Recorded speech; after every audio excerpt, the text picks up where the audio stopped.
Povo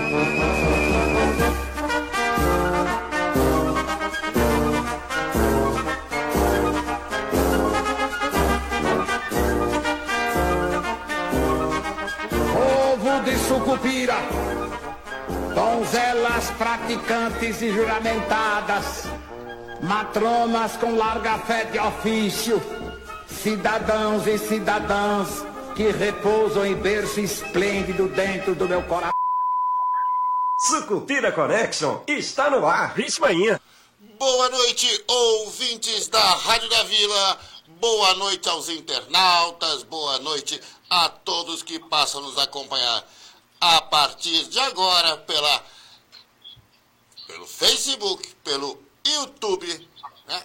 E pelo aplicativo da Rádio da Vila. Boa noite a todos. Hoje, como vem acontecendo com os programas da Rádio da Vila, a nossa bancada está vazia. Está vazia aqui. Porque os nossos convidados estão em casa. Vamos começar, que é para a gente não perder o nosso hábito, vamos começar por ele. Vamos começar pelo nosso bom velhinho. Boa noite, Geraldo Santos.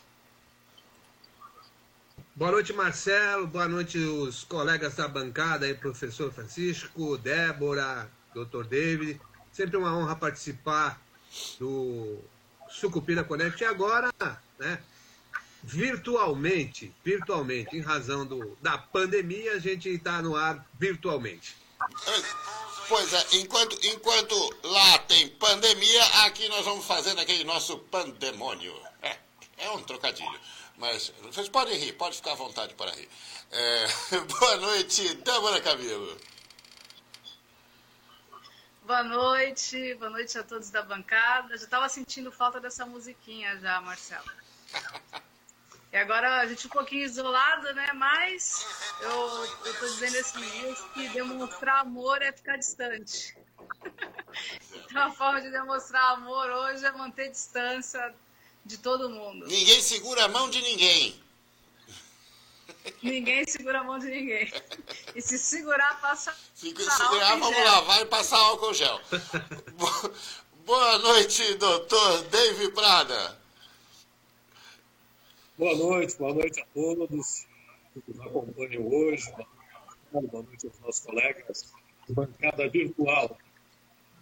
É isso aí, doutor David. E também o nosso convidado especial de hoje, o professor Francisco Prisco, que é economista e dá aula na área, e hoje ele vem para nos ajudar, para compor a mesa, né, e dar aí umas orientações, falar a respeito da economia e como vencer os problemas econômicos que vão surgir após essa questão da endemia e tudo isso que nós estamos passando. Boa noite, professor Francisco. Boa noite a todos.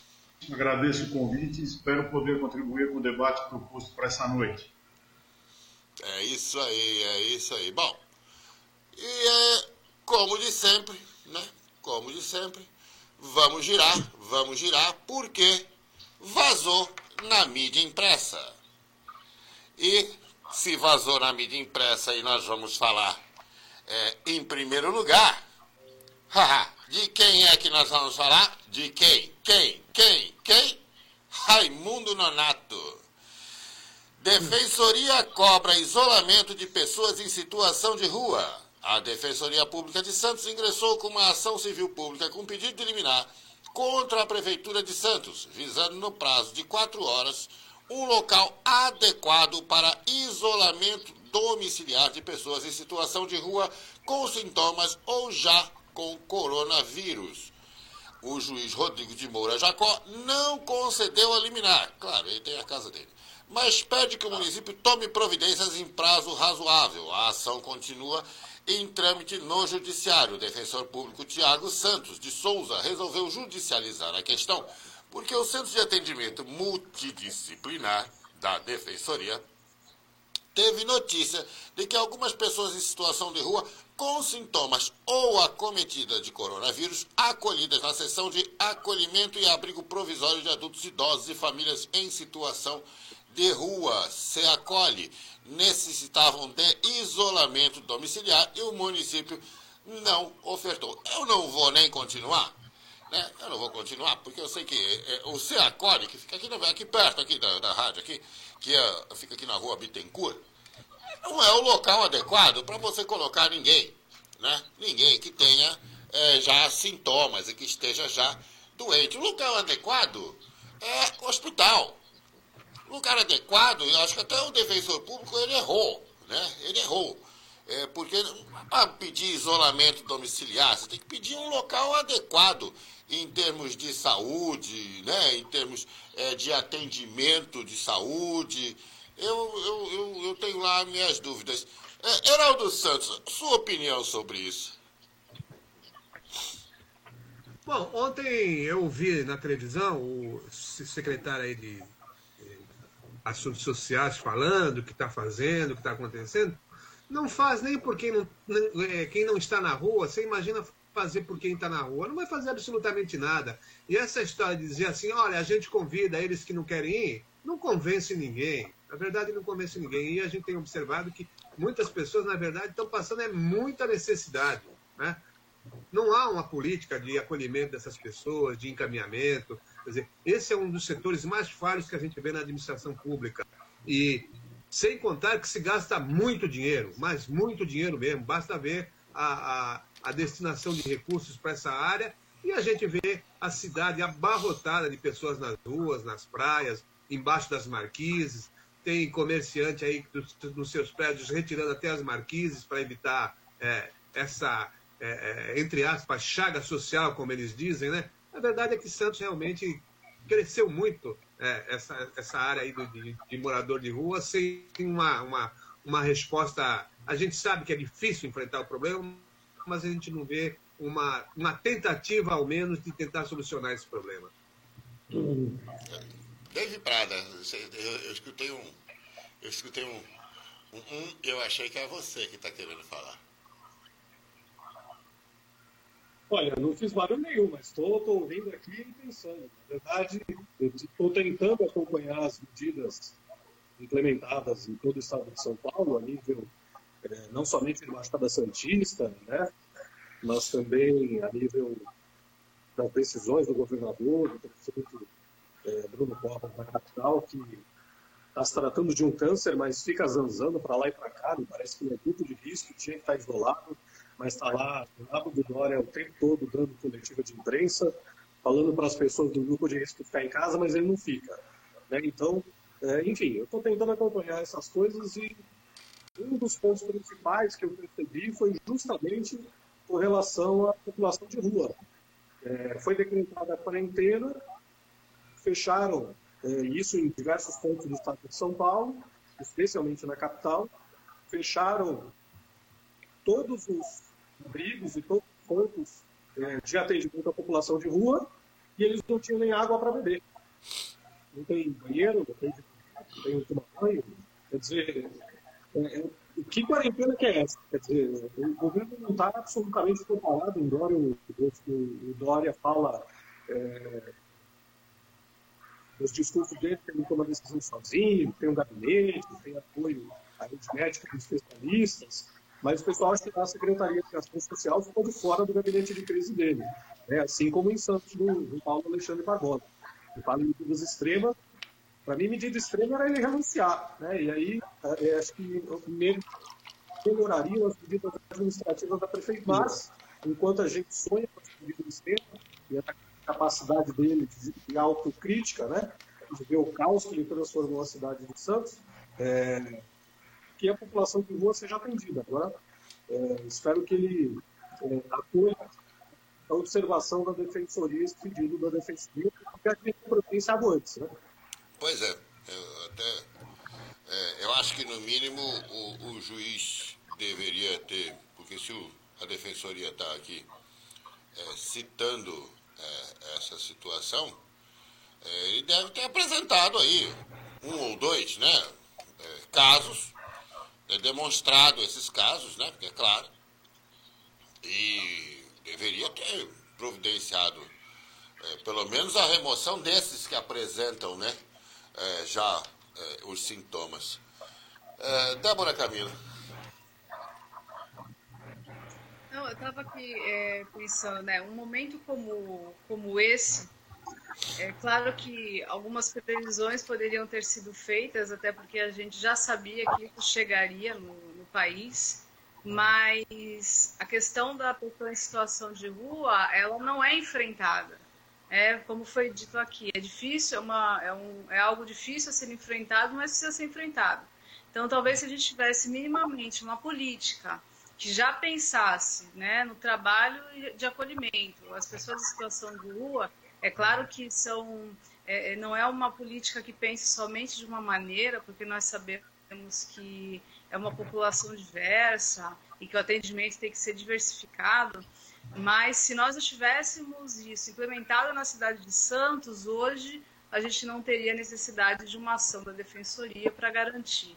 É claro que houve aí a boa vontade do defensor, né, do Thiago, que é alguém que atua bastante na cidade, mas nós sabemos que vai haver uma resistência, né, não só do Poder Judiciário, mas da própria Prefeitura, porque não há, né, uma política, não há equipamento, não há estrutura garantida para essas pessoas. Já não há estrutura mínima na saúde. E aí nós imaginamos como que são essas pessoas que estão à margem da sociedade, né, que não são pensadas, e são pessoas com diversas realidades. Tem pessoas que desde que moram na rua e trabalham, mas estão na rua porque não conseguem pagar o aluguel, né? Aqui em Santos a gente ainda não tem algo como acontece em São Paulo e no Rio de Janeiro, que são os condomínios de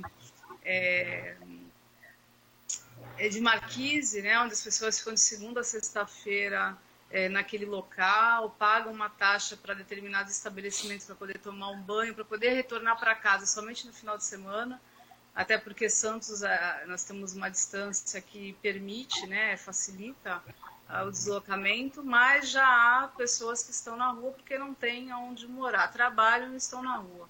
E Santos já não tem isso. Então, num momento de crise como esse, né, no momento onde essas pessoas deveriam ter um atendimento, até porque elas não têm acesso à água, não têm acesso ao mínimo, né, sabão, o mínimo que se diz para se conter esse vírus. Agora, dificilmente a prefeitura vai arrumar algum tipo de programa, algum tipo de política para acolher essas pessoas que, mais uma vez, vão sofrer aí as consequências dessa doença e da falta de política. Pois é, difícil, né? Muito complicado tudo isso. Professor Francisco, quer falar sobre o assunto, professor? Eu só queria observar, Marcelo, que esse problema ele não é privativo da cidade de Santos. Não obstante a boa iniciativa do defensor público, realmente o Estado ele não se preocupa com esses excluídos. Se vocês tivessem a oportunidade de conversar com essas pessoas, vocês vão ver que tem gente até com estudo, com situação que poderia estar melhor, mas por motivos diversos estão na rua. O Estado não tem albergue suficiente para todas essas pessoas. Há uns 40, 50 dias atrás, eu, por motivos profissionais, tive que sair da Praça da República e ir até o fórum, na Praça João Mendes, e eu resolvi fotografar essas cenas. Coloquei até no Facebook quantas pessoas estavam dormindo na rua. Se você conversar com essas pessoas, vocês vão ter surpresas. As pessoas não estão... elas não estão ali porque elas querem, elas não estão ali porque a sorte fez com que elas fossem excluídas da sociedade, que a sociedade não as trata devidamente, principalmente o Estado. Pois é, professor, não, pois em verdade é isso mesmo, a gente sabe, e essa região mesmo que o senhor falou, aí de São Paulo, que é justamente onde teve, há algum tempo atrás aí, um problema que para lavar a praça e tudo mais, eles andaram colocando a água direto em cima dos moradores de rua, faziam todas essas maldades, né, para poder lavar a praça. Agora, o senhor ainda não teve oportunidade, professor, mas depois nós vamos mandar um link para o senhor Aqui a Rádio da Vila, né? A gente trabalha com a informação direta, nós não temos apego, né, a algumas condições de jornalismo que se faz por aí. E nós já colocamos aqui nessa bancada, professor, um morador de rua. Nós já colocamos aqui nessa bancada e entrevistamos um morador de rua, né? Eu acredito que poucos já tiveram a coragem de fazer isso e mostrar a realidade da vida das pessoas que moram na rua e quem elas são, né, para o público em geral. Dar essa oportunidade e abrir os microfones para o morador de rua. É isso aí, professor. Mas o senhor tem razão. Isso não é uma coisa que é só da cidade de Santos, não. Não é mesmo, né? É que justamente não tem muito tempo aqui na cidade de Santos, né? Aqui na cidade de Santos, o prefeito, junto com o secretário Cacá, né, que é o secretário de Desenvolvimento Social, tem aportado nos telejornais, dizendo que estão fazendo isso, que estão fazendo aquilo. Inclusive, não vai fazer 2 ou 3 dias que o secretário Cacá esteve no jornal afirmando, pontuando, de que havia espaço, havia abrigo para todos os moradores de rua, para colocar todos os moradores de rua em condição, né, fechado, isolado, dentro de casa, quietinho, dentro dos abrigos. Parece que isso não era verdade. Parece que isso não é verdade, mas a vida é assim, a vida nos ensina, vai ensinar a eles também, né? Mas vamos girar, porque temos mais notícias por aqui. Só um momentinho, só que eu perdi um link, mas a gente resolve já. VaptVupt, para a gente colocar esse link aqui e a gente lê a próxima notícia que vazou na mídia impressa. Opa, peraí, eu copiei nada.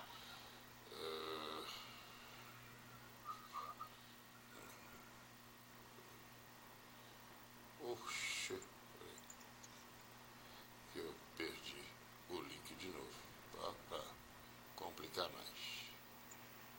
Perdemos o áudio? Não, estamos aqui. É que eu perdi o link aqui, velho. Eu perdi o link. Mas nós vamos para a próxima matéria. Sim. Pronto. Vamos lá. Vazou na mídia impressa. Debate sobre adiamento de eleições é precoce, diz Rosa Weber. A presidente do Tribunal Superior Eleitoral, ministra Rosa Weber, disse hoje que a discussão sobre o adiamento das eleições municipais de outubro é precoce.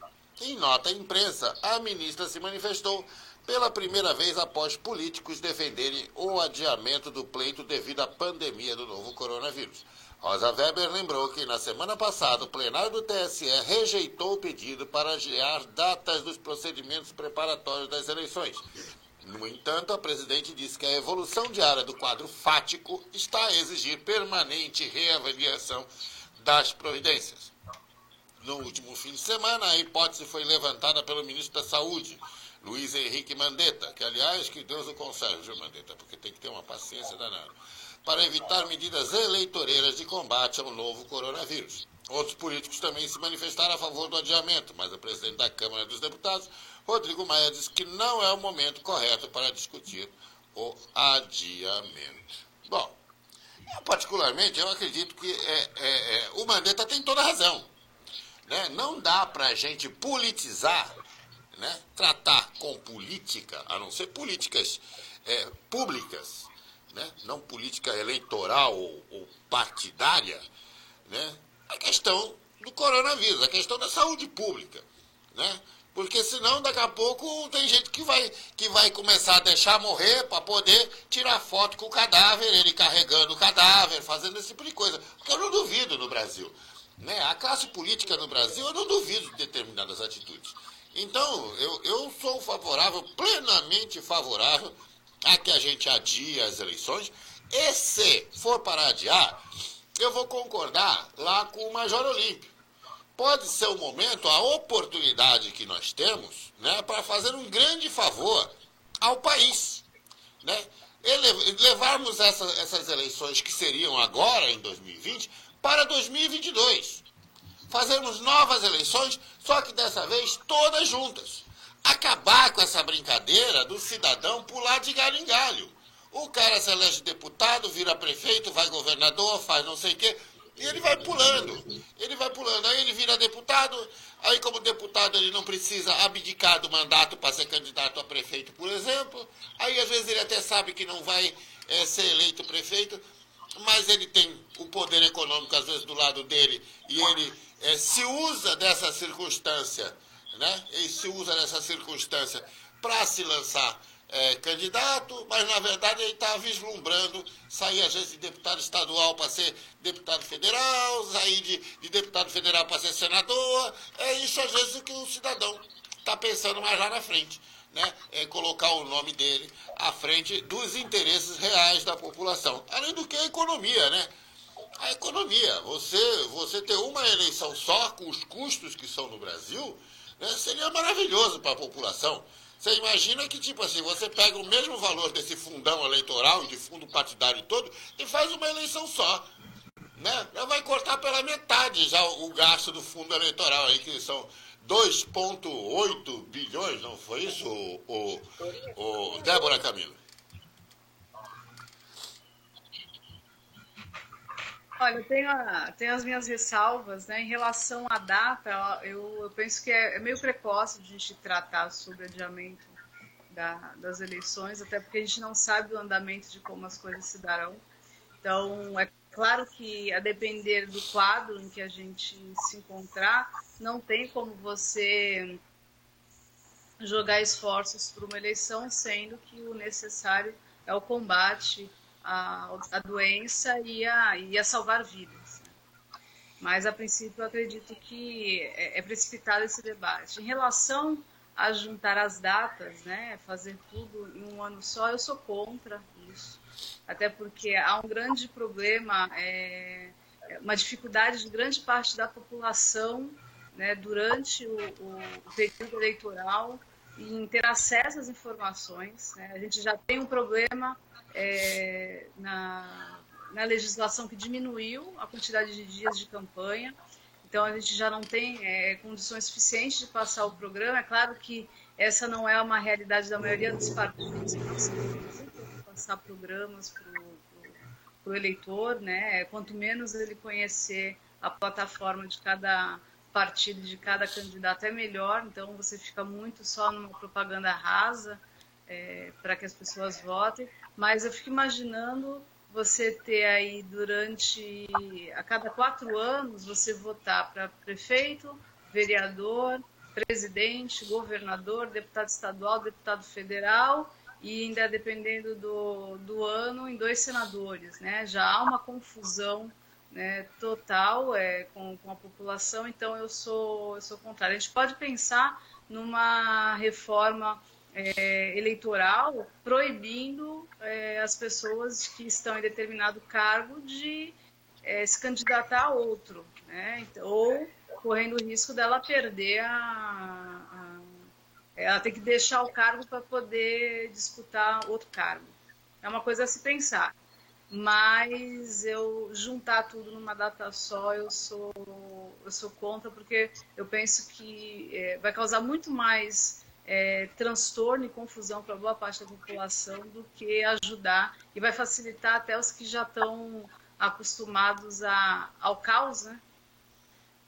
A conseguir trabalhar com o caos, e facilitar a população não vai facilitar em nada para a população. David Prada, o que você tem a dizer sobre isso?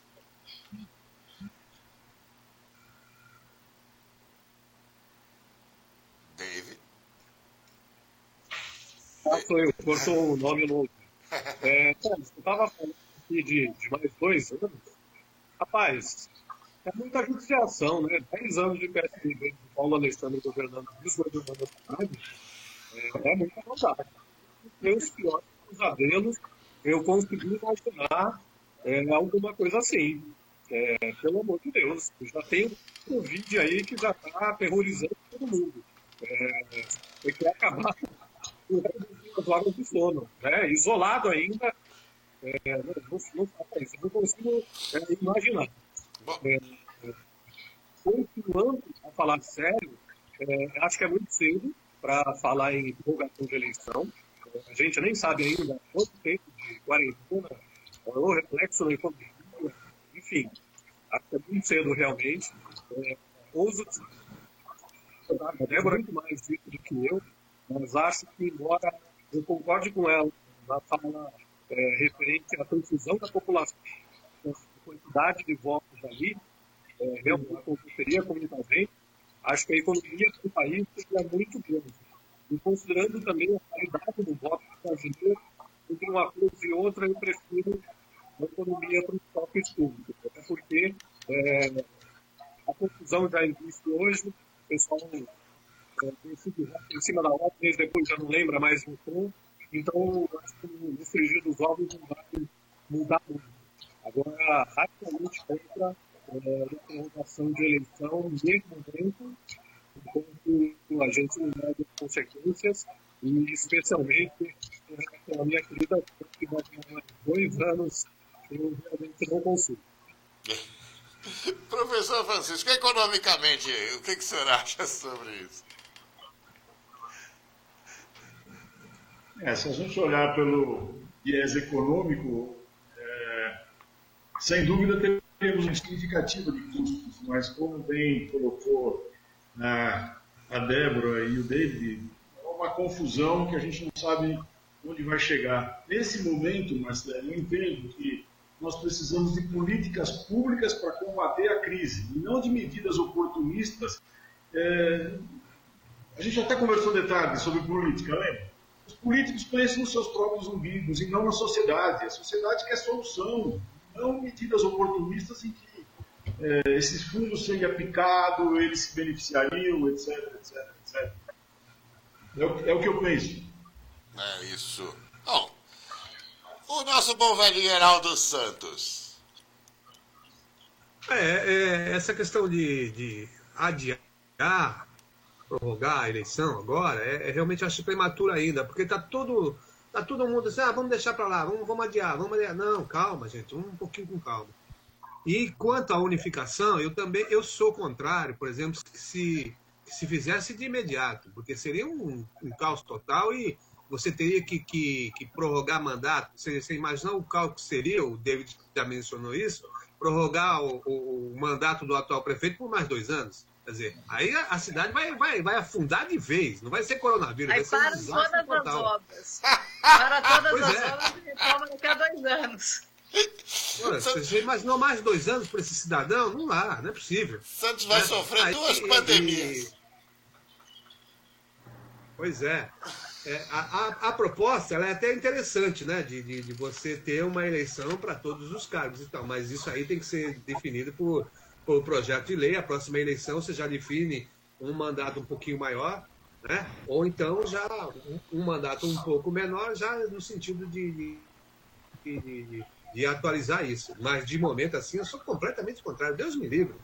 Uma Câmara de Vereadores, prefeituras, Brasil afora, esse pessoal todo só fazendo besteira? Não dá, é possível. O povo já está sofrendo muito com essa pandemia. Imagine mais 2 anos com os atuais prefeitos, atuais vereadores, enfim.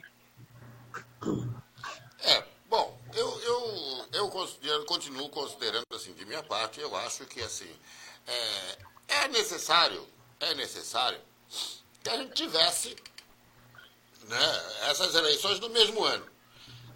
Ou, como disse a Débora, né, esse impeditivo de continuidade, né, o cidadão está ali sentado na cadeira, né, enquanto ele está, ao mesmo tempo, sendo candidato, porque, olha só, o cidadão que é deputado, ele não se ausenta do mandato de deputado para fazer a campanha. Então ele fica lá e fala, não, olha, eu vou fazer campanha, mas eu vou até lá porque eu vou votar. Vai nada, ele não vota nada. A gente sabe como é que fica o Senado, como é que fica o Congresso todo, né? E como ficam as Assembleias Legislativas em época de eleição, né? Ficam vazias, tudo postergado, tudo para depois da eleição a gente vota só aquilo que é essencial para eles, né? O aumento de salário, esse tipo de coisa. Mas é isso. Eu vou pular para outra, porque assim, se a gente continuar aqui nessa condição, a gente vai terminar se irritando demais, né? E nós não estamos aqui para isso. Nós estamos aqui para levar informação para a população. E deixa eu só me pegar aqui ao minha próxima aqui, porque nós vamos entrar justamente nessa parte que é a parte que é importante para nós, né? Que é a parte mais importante para nós. Só um momento, só que eu não sei o que está acontecendo. Ah, eu já sei o que está acontecendo. Estou conectado na rede errada, e aí fica difícil realmente a gente conseguir navegar aqui em alguma coisa. Ô, Marcelo. Oi, Tô. Tá chegando meu áudio para você, não? Oi, Heraldo. Marcelo? Oi, pois não, Heraldo. Oi. Vê com o Davis, ele tá com 2 equipamentos ligados ao mesmo tempo, que o áudio dele tá saindo... Tá retornando. Não sei se ele tá com o PC ligado, com... Tá retornando um áudio aí de alguém? Também? Tá retornando um áudio aí, é o David? Tempo aqui. Vê se melhorou. Coloquei mais longe. Melhorou? Melhorou? Rapaz, eu tô tentando navegar Melhorou? aqui e não consigo porque eu não sei também o que tá acontecendo aqui. Bom, mas eu quero dizer que eu nem vou chamar a matéria, eu vou chamar matéria nenhuma. Eu vou direto aqui no assunto, que é justamente a questão que hoje teve vários presidentes de sindicato, o Miro, vários outros aí, estiveram se reunindo para ir cobrar da Codesp ações de saúde para os trabalhadores portuários que continuam, né, trabalhando, claro. O porto não pode parar. Né? Não pode parar o Porto de Santos. Né? Como é que nós vamos fazer? E só que esses trabalhadores não estão recebendo álcool, não tem álcool gel, não tem máscara, não tem nada. Né? Então, cadê a segurança desses trabalhadores do porto? Né? E eles estão cobrando lá essa situação, apesar que sim, a gente sabe que algumas áreas onde os trabalhadores vão estar operando, realmente não tem nem condição. O cidadão trabalha lá na sacaria, lá na descarga, apesar que não está na época da soja, mas é um inferno aquilo, não tem condição. Mas precisa, né? Precisa de, no mínimo, um equipamento de segurança, precisa de condições sanitárias, né? Talvez até aqueles esguichos, né? Tipo que você usa para sanitizar, né? Caminhões e tudo mais, é claro, né? E deveria estar acontecendo e a gente não vê isso acontecer. Né? A gente não vê isso acontecer. Eu até acho que existem outros setores da economia e da indústria, das operações, que também não estão recebendo esse mesmo tratamento. Me fala aí, Heraldo Santos, o que você pensa a respeito do que você tem visto por aí, principalmente em supermercado, quando a gente vai no supermercado e a menina do caixa do supermercado, que está obrigada a ficar lá atendendo todo mundo, não tem luva, não tem máscara, não tem nada.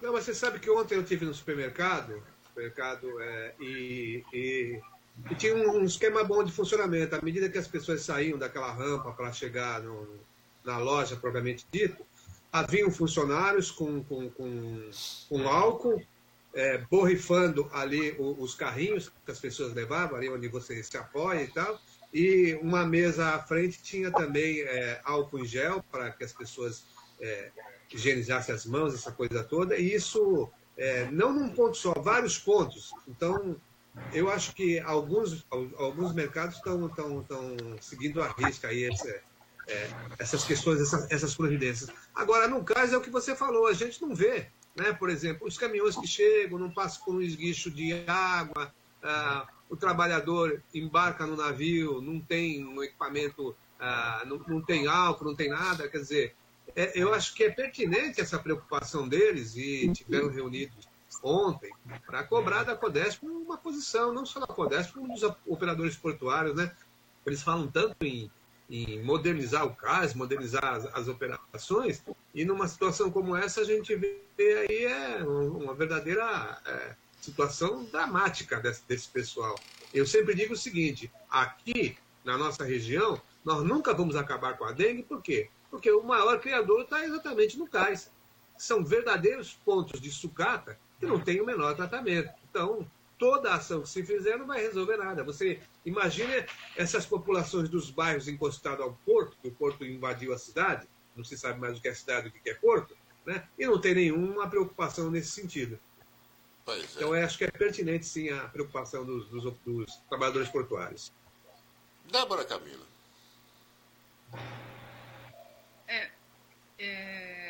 Eu conversando com alguns companheiros também de outros sindicatos, né, e vem aquela questão de que a maioria dos trabalhos essenciais não está se dando a devida atenção aos trabalhadores, né? Então, os trabalhadores precisam estar nos seus postos, mas não tem aí o equipamento adequado. Foi o que eu mostrei dia desses, acho que anteontem.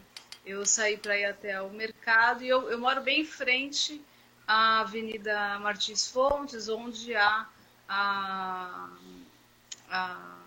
Guarda Municipal, o CET, que está fiscalizando os carros que vêm de outra cidade para não deixar permanecer na cidade. É interessante que essas pessoas elas também não têm nenhum equipamento, né? O agente da CET não tinha máscaras, não estava de luvas. Os guardas municipais também não tinham máscaras. Então, assim, não é só no porto. A maioria dos trabalhadores que não podem se ausentar dos seus postos porque são essenciais não estão tendo aí a atenção adequada, né, os equipamentos necessários. E são pessoas que estão diariamente ali tratando com outras pessoas que correm um sério risco de ser contaminadas e que não estão tendo aí a atenção devida. Então, eu também penso que essa preocupação dos sindicatos ela é válida. O mesmo está acontecendo no Sindicato dos Bancários, onde a gente tem aí a tentativa junto à FENABAN de criar procedimentos que façam com que os bancários não estejam tão expostos ao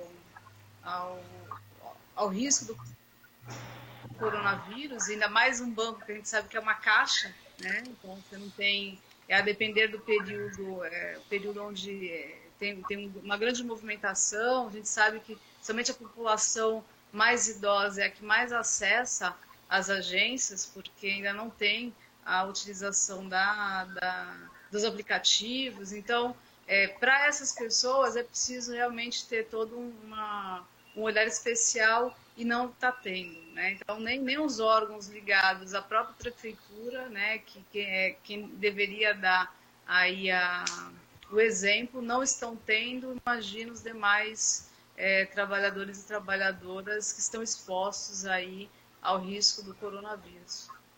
Pois é. David Prada. O que eu ia comentar é essa linha da Débora. Infelizmente, como eu disse antes, o governo, tanto municipal quanto estadual, não estão preparados ainda, depois de tanto tempo, para lidar com o coronavírus. Tenho recebido aqui informações de vários grupos, de profissionais da saúde, por exemplo, que eles não têm apoio do governo, não têm máscara, não tem álcool gel, não tem os equipamentos necessários. A polícia, se não me engano, o apresentante do Sindicato dos Delegados, que é o Galinatti, postou dizendo que nas delegacias não está tendo álcool gel, não tem máscara, não tem luva, polícia militar a mesma coisa, você vê o pessoal na rua, quer dizer, quando o governo vai acordar, você vê os moradores de rua completamente abandonados, você vê os profissionais de áreas prioritárias de saúde e segurança completamente abandonados. Quando que o governo vai acordar? É a pergunta que eu faço.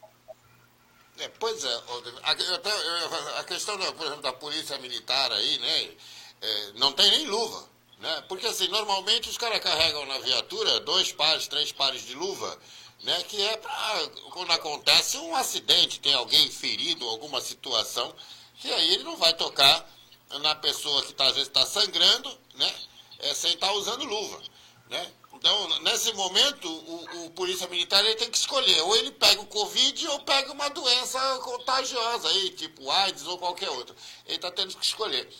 Antes de eu chamar o professor Francisco, eu quero fazer um aditivo no que nós estamos falando, porque aí eu queria entrar nessa parte, que é a questão econômica, né? A questão do trabalhador, do que está acontecendo aí. E eu vi algumas matérias hoje, e as pessoas estão sendo demitidas em São Vicente aqui. As lojas em São Vicente estão demitindo as pessoas que estão na quarentena, né? As pessoas estão entrando na quarentena e estão sendo demitidas, né? Hoje, inclusive hoje mais cedo, no jornal da TV local aqui, eu vi uma causídica, uma doutora, eu não me recordo o nome dela, e respondendo a uma pergunta, porque o rapaz foi demitido pelo WhatsApp. E aí ela perguntou assim, olha, pode demitir pelo WhatsApp? Ela até disse, olha, antes talvez não pudesse, mas agora pode. Bom, aí é conceito de cada um, eu não vou entrar nesse mérito, né, até porque não é minha praia, não é minha área, não é minha formação acadêmica, né, não quero nem tecer comentários sobre isso. Mas, veja só, nesse momento você não está dando respaldo ao trabalhador, né? O poder público também não dá respaldo àqueles trabalhadores que estão ligados diretamente a tanto o poder público estadual quanto o poder público municipal, porque nós falamos de guarda municipal, falamos de CT e falamos de polícia militar, né? E também falamos de uma empresa estatal, que o caso é a Codesp, né? Junto com todas as empresas que lá operam também. E aí é uma empresa federal. Então, veja só, além de não oferecer nenhum tipo de condição aos trabalhadores em termos de saúde, ainda estão se permitindo que outras empresas estão demitindo. E estão demitindo por quê? Porque o cidadão não sabe como é que ele vai pagar o salário. Tudo bem que tem algumas empresas grandes aí que tem gordurinha para gastar aí, algumas até bastante gordura. Eu não vou dizer o nome das empresas aqui, porque eles não pagam merchan aqui na rádio, então a gente não fala o nome da empresa, não fica fazendo propaganda não, a não ser quando for para boicotar. Quando for falar mal, a gente fala o nome. Então eu queria saber do professor Francisco suas considerações sobre essa situação dos trabalhadores, professor. E assim, quais as medidas, em que termos o senhor entende, o senhor acha, quais os caminhos que o poder público, principalmente o municipal, que está ligado, né? O poder público está intrinsecamente ligado à população, diretamente ligado à população. Quais os caminhos para isso, professor? Então, Marcelo, nessa questão específica do porto, está faltando uma sinergia entre as empresas e o órgão gestor, porque há necessidade de se dotar os trabalhadores de todas as condições para prevenir o contágio. Não há como ficar dessa maneira. Mas eu vejo que essa sinergia não está só faltando na empresa e no órgão gestor. De maneira geral, eu não estou vendo o governo, o Estado, aliar as organizações civis, as associações, os sindicatos, para se entenderem, para ver um pacto, para que a gente faça com que essa luz no fim do túnel fique mais próxima possível. Nesse momento, a segregação, o isolamento de cada setor, de cada instituição, é muito ruim para a sociedade. Ontem o jornal o Globo circulou um artigo muito interessante, onde eles falavam que a segregação não é a resposta, e sim a cooperação é um antídoto para essa pandemia. O jornal apresentou um histórico de outras pandemias em outras épocas, mostrando que mesmo com as dificuldades daqueles rudimentares meios de comunicação, as pessoas se conversavam, as pessoas se entendiam. Então, eu até recomendo essa leitura. Então, essa sinergia, esse pacto deve existir para que o trabalhador seja cuidado. Ele não pode ficar à mercê do poder econômico. E, veja, as pessoas não estão participando. Essa semana o o governo editou aí uma medida provisória, eu não vou discutir se ela tinha qualidade, se ela era viável ou não, mas ato contínuo, uma série de pessoas começaram a emitir pareceres contrários, essas mesmas pessoas que não colaboraram, não enviaram suas propostas, então não está havendo conversa, não está havendo pacto. Nós temos que ter uma liderança que faça com que todo mundo se junte, converse, haja consenso, para que a gente supere esse momento difícil. Se isso não acontecer, vai ficar cada um falando no seu cantinho. Quem sofre com isso são os trabalhadores e o povo. Pois é, professor, é justamente isso. Talvez seja... não há conversa, né? Há muito umbiguismo por parte dos gestores públicos, tanto federal, quanto estadual, quanto municipal, que estão pensando muito mais, né, em eleições, em fortalecimento partidário, né, e até em pontuar suas próprias... eu ia falar outra coisa, mas tipo assim, seus rostos, né, na mídia, para amanhã que não se esqueçam deles como sendo o salvador da pátria, né? Então eu acho que é muito mais... Marcelo. Oi, professor. Pois não. Marcelo, só fazendo um adendo nessa linha que você está colocando. Ontem nós vimos o governador do estado de São Paulo sendo vacinado, ele sem máscara, a funcionária de saúde sem máscara e sem luva. Pois é, eu vi isso também, eu achei isso fantástico, né? Eu achei isso fantástico. Mas é que ontem ele já tinha mostrado, professor, eu vou livrar a cara, não dele, viu, da enfermeira, porque ontem, como ele já tinha mostrado que ele não estava contaminado lá, que ele fez o exame no Einstein, né? Enquanto nós vamos fazer no CREI, né? Ou na UPA, né? E que aí foi por isso que a enfermeira falou assim, não, tudo bem, porque se ele fez no Einstein está garantido, como ele mesmo disse, né? O Einstein não precisa de referendar nada, porque ele já é a própria referência. É verdade. Então, mas professor, vamos ser construtivos, né? Eu pedi para o senhor participar, estamos tomando o seu tempo aí, justamente para que a gente possa discutir quais as medidas que o senhor entende hoje necessárias em termos de gestão municipal, em termos de gestão estadual, o que o senhor entende, né, que seria necessário fazer para amenizar os impactos econômicos que virão por aí, derivados dessa pandemia? Ô, Marcelo. Oi, Heraldo.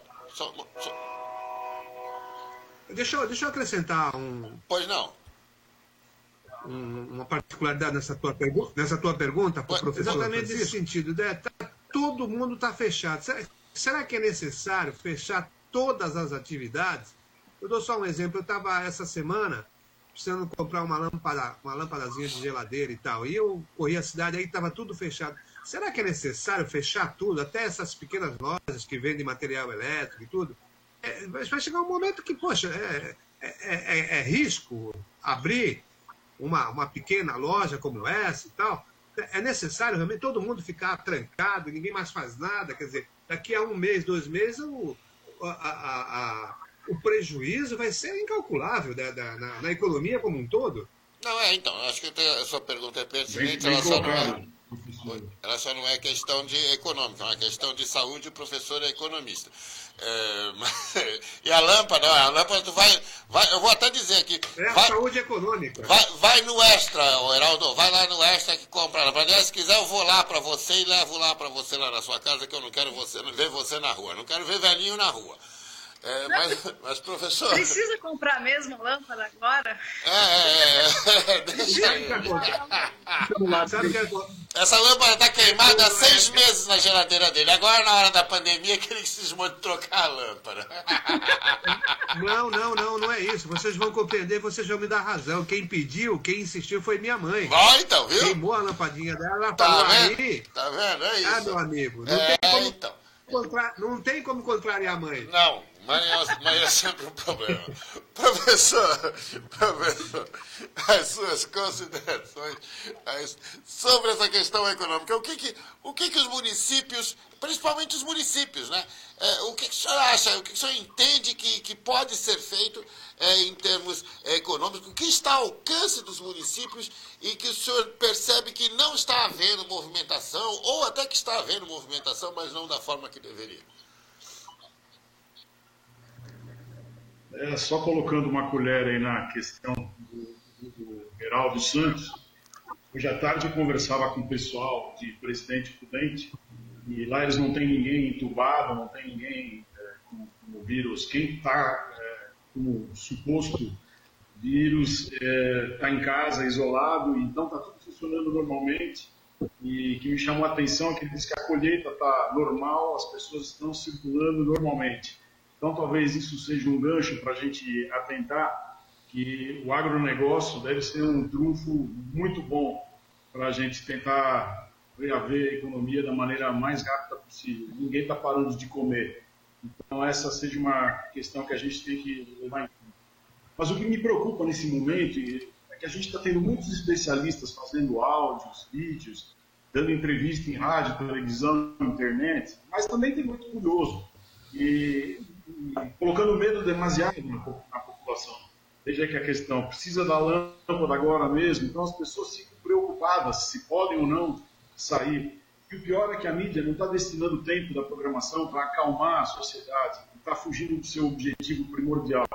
Muito pelo contrário do que o teu programa está fazendo hoje, que a gente está discutindo o que o povo está querendo ouvir, a gente está vendo a mídia desviar os assuntos muito mais para o lado ideológico, isso é muito ruim. E não está ajudando os próprios empresários a perceberem que eles têm que se juntar com o Estado para sentar, conversar e ver qual é a melhor medida, qual a melhor solução para os funcionários que estão muito em casa, como é que nós vamos pagar, qual é o crédito que vai se dar. Então, as medidas foram muito drásticas, eu acho que muitas poderiam ter sido evitadas, e tanto nacionalmente como internacionalmente, e elas visam prioritariamente a questão sanitária, e ninguém planejou o próximo passo, que é a parte econômica, o que vai acontecer. A crise que a gente está vivendo, ela se divide em crise da saúde, tudo bem, a gente está vendo ela prioritariamente, mas ela tem por trás disso uma crise política e tem também a crise econômica social. A crise política, as pessoas, oportunisticamente falando, estão se aproveitando desse momento, querendo algum dinheiro, querendo algum procedimento que beneficie. A saúde, a gente tem que ouvir o que os médicos estão nos orientando. O problema é o segundo momento, que é isso que você está perguntando. O que fazer na sequência? O Goldman Sachs, hoje mesmo, reviu a sua previsão de crescimento da China de 2,3% para menos 9%. E eles esperam que a China comece a mexer a economia só a partir do terceiro trimestre desse ano. Isso não quer dizer recuperação. Quer dizer que eles vão começar a rever algumas coisas e a produção pode começar a voltar a andar. Mas as características de cada lugar, as características são diferentes. Cada lugar é um lugar. Então, Santos, temos que ver aí como é que está o orçamento, como é que estão as condições monetárias para que o governo consiga canalizar algum recurso. Principalmente, qual é o setor que está mais afetado aí? Restaurante, turismo, serviço. Então, será que a prefeitura tem condições de sentar junto com esse pessoal e rever as metas? Eu sei que vocês têm aí um programa de metas. Será que dá para rever as metas? Dá para canalizar recursos para que essas áreas se reativem o mais rápido possível? Então, todas essas variáveis, elas têm que ser resolvidas em conjunto e com muita transparência. Eu sei que vocês têm um programa aí de secretários, que eles têm metas, e isso tem que ser revisto, tem que sentar rapidamente com a comunidade e resolver isso, Marcelo, da melhor maneira possível, para que a sociedade não seja penalizada, principalmente os trabalhadores e aqueles que agora a gente não sabe o que vai acontecer. Essas medidas de flexibilização que estavam sendo aí previstas, parece que não vai andar. Então, é muito preocupante. A gente está com crise de oferta, já vai ter crise de demanda, as pessoas não vão ter dinheiro para comprar as coisas. Então, todas essas fases têm que ser planejadas pelo setor público em conjunto com a sociedade, com os organismos e para que a solução seja a mais rápida possível e em consenso com todo mundo. Não, é isso, professor. Deixa eu lhe fazer mais uma questão. Segredo, né? Fala a verdade. Não, pois mas é justamente, né? O senhor fala o que a gente gostaria de ouvir dos gestores públicos, né? Então, assim, mas o que a gente tem visto, inclusive, são esses acompanhamentos, né? Principalmente na questão internacional, que a gente vê lá as ações do Macron, né? Agora do primeiro-ministro lá, né? O mini-Trump, né? Do próprio Trump, né? O Trump fez uma emenda lá, os senadores lá votaram lá um aditivo, se eu não me engano, agora se eu não perder os números, foi 2 trilhões de dólares, né? E desses 2 trilhões, 250 milhões de dólares são para serem distribuídos, né? Como a título de um seguro, um pagamento de $1.000 para pessoas de baixa renda e de classe média para ativar o consumo, né? Isso entra na dívida pública, que vai jogar lá para 30 anos, mas é um dinheiro que entra imediatamente no mercado, porque as pessoas não vão usar para pagar conta, ela vai usar para consumir e termina retornando ao Estado, né? Em forma, um percentual disso, em forma de tributo. Dentro da nossa condição econômica hoje, que a gente já vinha de um declínio econômico, né, do ano passado, aliás, desde 2015, né, nós estamos vindo de declínio econômico, e qual a viabilidade que o senhor vê nisso no Brasil, né? Qual a condição de se aplicar algo nesses moldes no Brasil? Bem, nós temos um problema sério de caixa, essa é a primeira questão. No ano passado, o ministro Paulo Guedes pontuou a questão da reforma da Previdência para tentar amenizar o caixa e sobrar investimento para a educação, e isso a gente estava caminhando para que isso ocorresse. Infelizmente, essa crise da saúde veio numa hora inoportuna para nós. Mas eu entendo que o governo deve ter algum plano emergencial para que algum recurso em forma de contingência seja canalizado para crédito, principalmente, que as empresas vão precisar de crédito para bancar os seus fluxos de caixa, financiamento para pequena, média empresa, isso acho que é prioritário. Eu entendo que há que se buscar uma espécie de pacto, um consenso entre as partes, pois os remédios a serem adotados, eles são muito amargos. E para amenizar essa sensação, tem que se decidir em consonância com a sociedade. Todos devem dar uma parcela de colaboração, com propostas, sugestões, entregando parte dos seus resultados. Todo mundo vai ter que ceder um pouco. E eu não estou vendo isso de muitas partes dos setores econômicos. Muita gente está querendo benefícios, mas não está querendo entregar, como você disse há algum tempo atrás. Tem gordura, tem que queimar um pouco dessa gordura e entregar um pouco para que os prejuízos de parte a parte sejam equânimes. Todo mundo tem que perder um pouquinho. Pois é, inclusive porque assim, essa semana também nós vimos que o governo entrou com ajuda aos bancos por mais de 1 trilhão, 1,8 trilhão de reais, né, de ajuda aos bancos. O senhor considera que os bancos precisam de ajuda, professor? A gente tem que diferenciar o caixa que é dos clientes do banco e o caixa que o banco tem para a sua operação, né? O que o governo estava fazendo, inclusive ele mexeu nos percentuais de depósito compulsório para sobrar mais caixa à disposição para que os bancos ofertassem isso para os seus clientes. Então, esse dinheiro é para crédito, não é para o banco fazer qualquer outro tipo de operação. Esse dinheiro tem que ser destinado para que as empresas recorram e cubram a falta de capital de giro para recuperação, para pagar os seus impostos e para pagar os seus funcionários. Essa que é a linha. Tá, então, porque às vezes é justamente isso. É por isso que nós temos que conversar com quem entende de economia, porque o que sai na mídia é que é uma ajuda aos bancos. Na verdade, são aportes para que sejam refinanciados. Aí, deixa eu fazer mais uma questão, aproveitar. Hoje eu vou aproveitar tudo para a gente questionar, para ver se os nossos ouvintes ficam aí todos ligeiros depois disso. Nessa questão de financiamentos e tudo mais, o senhor não acha também que o governo federal, a essa altura, já deveria ter colocado, até porque está colocando tudo por medida provisória, poderia ter colocado também algum tipo de expansão do crédito, né? Colocar uma taxa de juros limitada para isso, fazer algum tipo de direcionamento, inclusive porque a gente sabe, como é que eu disse agora, desde 2015 nós estamos vivendo um declínio, né? E a gente sabe que tem muitas empresas operando no vermelho e muitas empresas que estão, inclusive, porque tiveram que fazer empréstimos e tudo mais, e que não conseguiram arcar com esses empréstimos. Tiveram que escolher, ou eu pago o meu funcionário, ou eu compro mercadoria, ou eu vou pagar de volta o que eu dei ao banco, né? o que eu emprestei do banco e não vou poder dar. Então essas empresas, por exemplo, estão no SPC, estão no Serasa.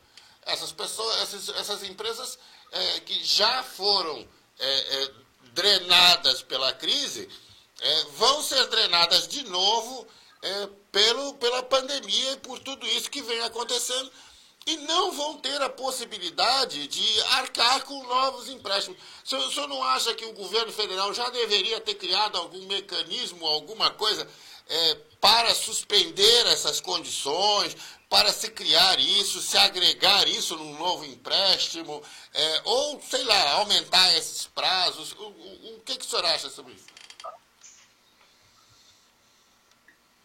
É perfeita a tua observação.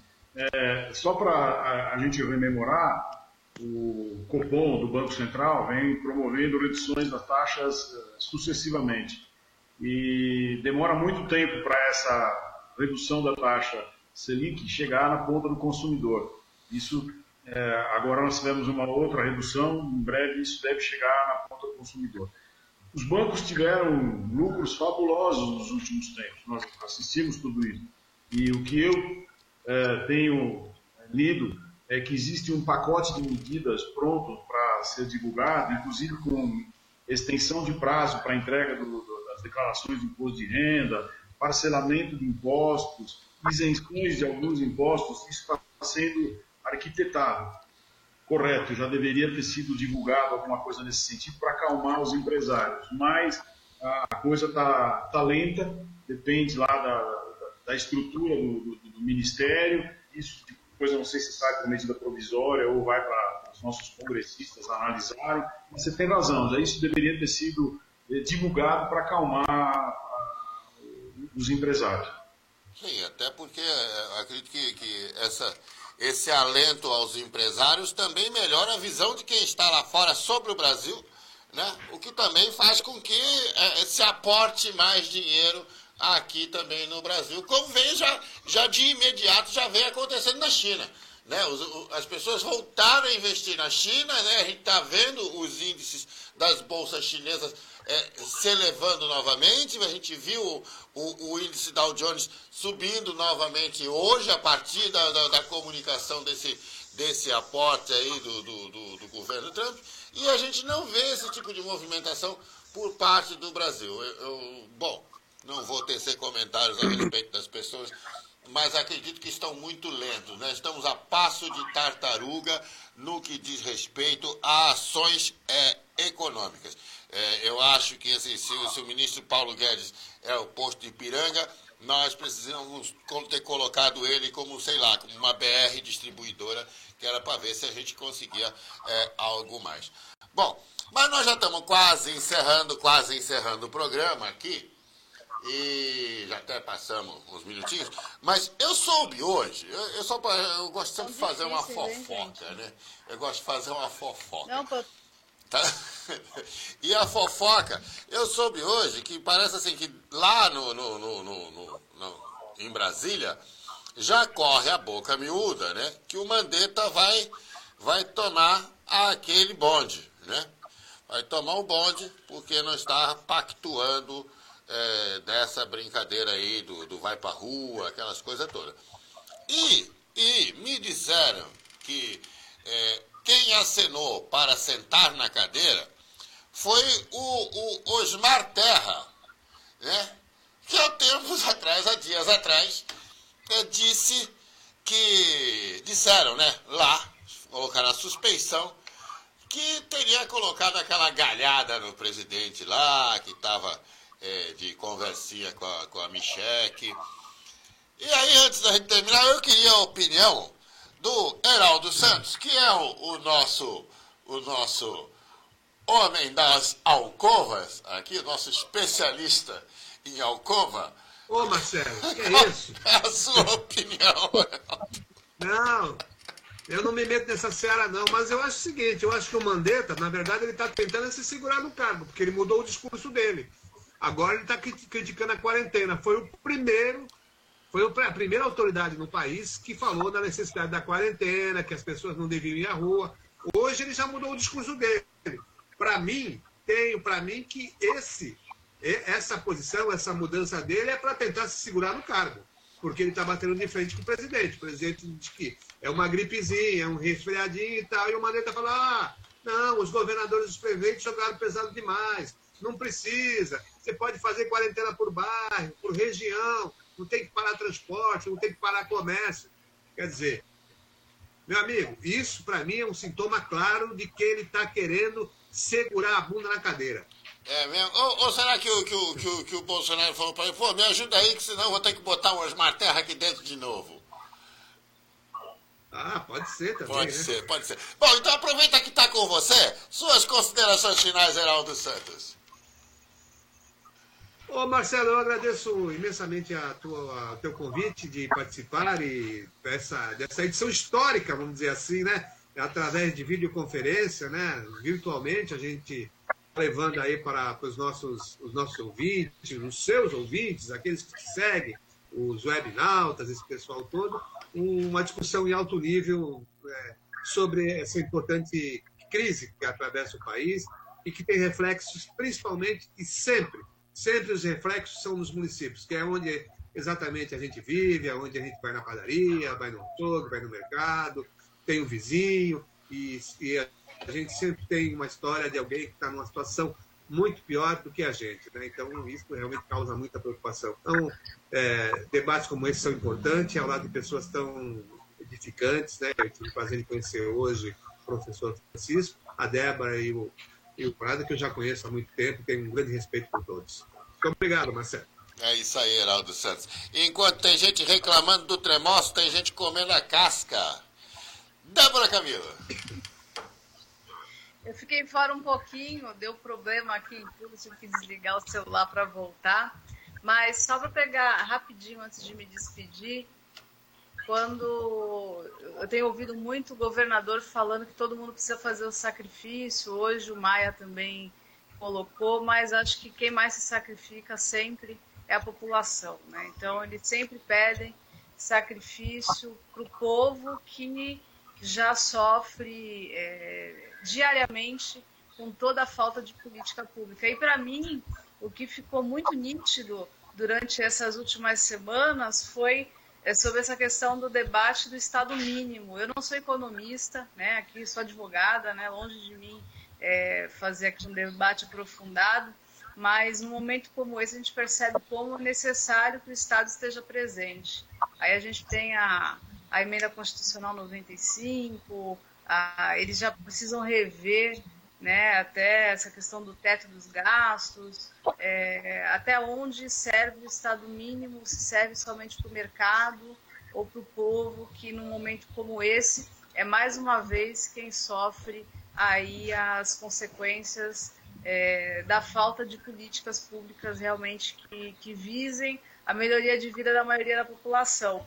Mas aqui eu fico na torcida mesmo, né? Além de a gente tentar contribuir da forma que dá, né, eu digo, eu como advogada, infelizmente nesse momento, apesar de amar o que eu faço não é suficiente para salvar vidas. Então o máximo que eu posso fazer é seguir as orientações de quem é da área, né, e evitar ao máximo exposição. Eu tenho uma pequena em casa, né, que é a minha neta, que ela é da população de risco, né? Ela tem problemas respiratórios, chegou a ficar várias vezes em um ano internada, então eu tenho aí as minhas preocupações, saio quando necessário, mas que realmente a gente não partidarize, né, toda essa discussão, que a gente consiga entrar em um consenso e ver o que já está acontecendo no resto do mundo, para que a gente não precise passar pelo que eles estão passando, que já deveria ter dado um pouquinho mais de tempo da gente se organizar e ficar na torcida que em breve a gente consiga sair, né, desse momento de tanta aflição, e torcendo mesmo para que as pessoas com menos recurso, como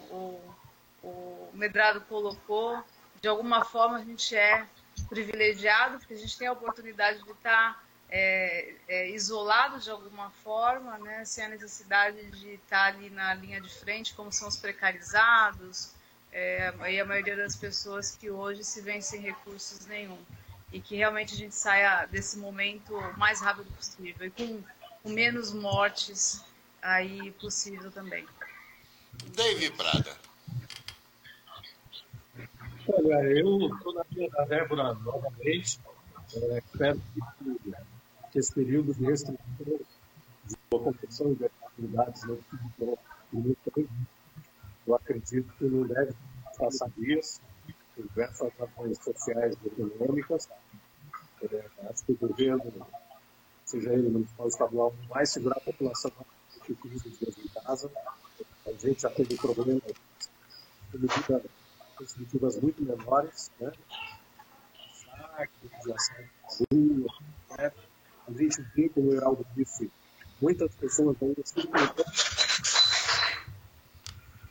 Então, acredito que mais do que 15 dias o governo não deve decretar isso, e espero que seja assim para o nosso bem. Até lá, entendo que é importante essa quarentena, eu estou com um pouquinho,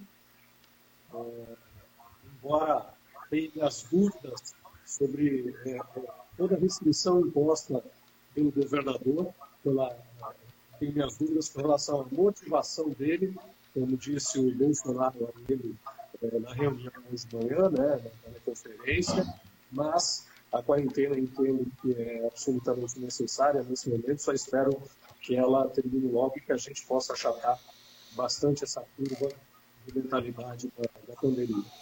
Foi um prazer novamente estar com todos aqui, obrigado pelo convite, e boa noite a todos que estão aí na bancada virtual e a quem nos assiste. Professor Francisco. Eu agradeço o convite e espero ter contribuído com o debate. Eu desejo que todos nós continuemos lutando por nossos direitos. Como o Heraldo Santos disse, isso começa nos nossos municípios, porque eu não estou vendo as nossas lideranças políticas, sindicais, empresariais dispostas a participar desse pacto que eu estou sugerindo, pois eles não querem contribuir. Talvez devido a algum viés ideológico, com o objetivo de gerar o caos e obter algum benefício no futuro, mas isso vai colocar em risco toda a nossa população.